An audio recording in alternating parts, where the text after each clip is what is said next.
E veja que interessante. Você pode, inclusive, se tornar uma pessoa até mais calma, simplesmente pelo fato de estar produzindo menos gás carbônico.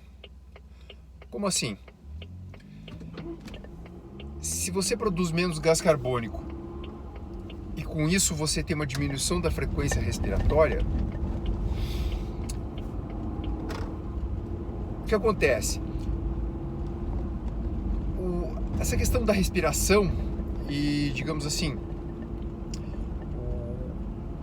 o estado mental, eles fazem um feedback positivo um sobre o outro.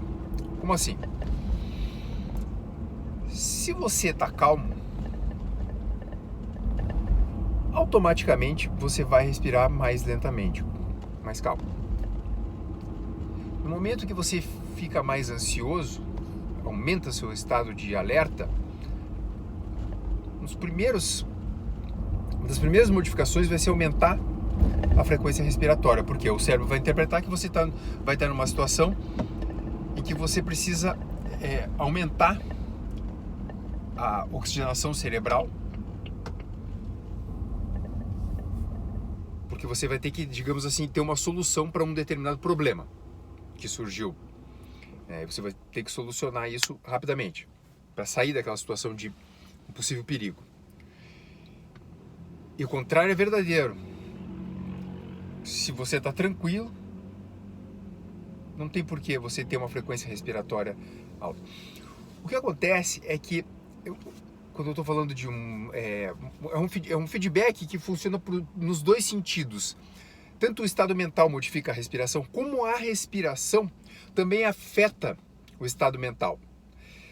Ou seja, se você, até mesmo de forma voluntária, começar a respirar de forma acelerada, você vai se sentir automaticamente mais ansioso. Por quê? Você deu uma informação para o seu cérebro de que você está numa situação de risco. O contrário também é verdadeiro. Se você diminui a sua frequência respiratória, a mensagem que você está mandando para o seu cérebro é: tá tudo tranquilo. E você vai se sentir mais calmo. Então, você veja até onde a alimentação pode afetar a sua vida. Você pode simplesmente, por uma mudança do estilo de vida e da alimentação, ficar uma pessoa mais tranquila, menos ansiosa. Ok, voltando para o mergulho. Então, cronicamente, o nosso organismo, ele mantém certos parâmetros numa faixa muito estreita. Um desses parâmetros é justamente a pressão parcial de gás carbônico na circulação sanguínea, né? Tendo como objetivo manter o pH sanguíneo também numa faixa estreita. Então você vai ter adaptações crônicas. Lógico que, digamos assim, talvez poderia-se pensar, tudo bem, mas se, digamos, você naquele dia, por alguma razão, você que não está habituado a uma dieta cetogênica, você entra em cetose,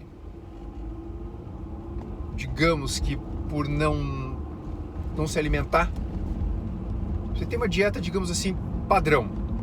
Mas por alguma razão você ficou aí 12, 18, 24 horas e você começa a ter um aumento na queima de gordura para gerar energia. Poderia-se dizer que isso é uma alteração, digamos assim, aguda na sua produção de gás carbônico. Não seria aguda, seria, digamos, subaguda, no sentido de que você teria tempo suficiente para adaptar a sua respiração a essa produção diferente de gás carbônico, certo?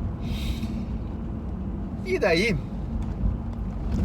vem um estudo com mergulhadores de elite analisando os mesmos mergulhadores em duas situações diferentes: pós-alimentação e em jejum. Pegaram um grupo de 3 mergulhadores e avaliaram o desempenho, uma modalidade que se chama apneia estática, ou seja, você simplesmente coloca a cabeça embaixo d'água e se mede o tempo com a cabeça embaixo d'água, enfim. E depois, 1h30 depois de se alimentarem uma dieta leve, como a professora recomendou, né, e baseada em carboidratos, de mais ou menos 500 calorias. Em um outro momento, pegaram os mesmos mergulhadores, inclusive sem que eles fizessem nenhum tipo de período de adaptação a uma nova forma de se alimentar. Simplesmente pegaram esses mergulhadores, deixaram 13 horas sem se alimentar durante a noite, né? Jantaram, dormiram, acordaram e 13 horas depois fizeram novamente essa prova. E a melhora foi substancial. 2 mecanismos foram apontados como possíveis causadores dessa melhora. O primeiro deles, provavelmente os 2 concorreram para essa melhora. O primeiro deles tem a ver com aquela recomendação da professora Carol de fazer uma alimentação leve. Para que fazer uma alimentação leve? Para digerir rápido. E por que evitar carne antes da parte prática? Também para ter uma digestão mais rápida. Por quê? Enquanto você está digerindo a comida, você tem um desvio da circulação da periferia, ou seja, músculos e cérebro, para a região central do corpo, né? Para as vísceras. Por quê? Para aumentar justamente a eficiência da digestão e absorção dos alimentos. E o segundo mecanismo é a cetose em si, né? E por que a cetose aumentaria, traria uma vantagem para um mergulho de apneia? Porque o cérebro, ele utiliza não só glicose como substrato energético, ele utiliza os corpos cetônicos. O que são os corpos cetônicos? Corpos cetônicos, na verdade, eles como se quando você vai quebrando a gordura para gerar energia no fígado, você começa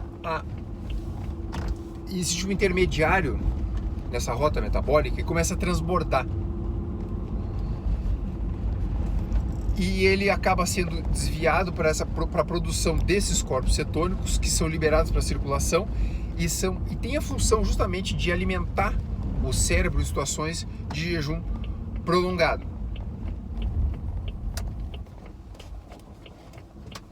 E uma das grandes vantagens desses corpos cetônicos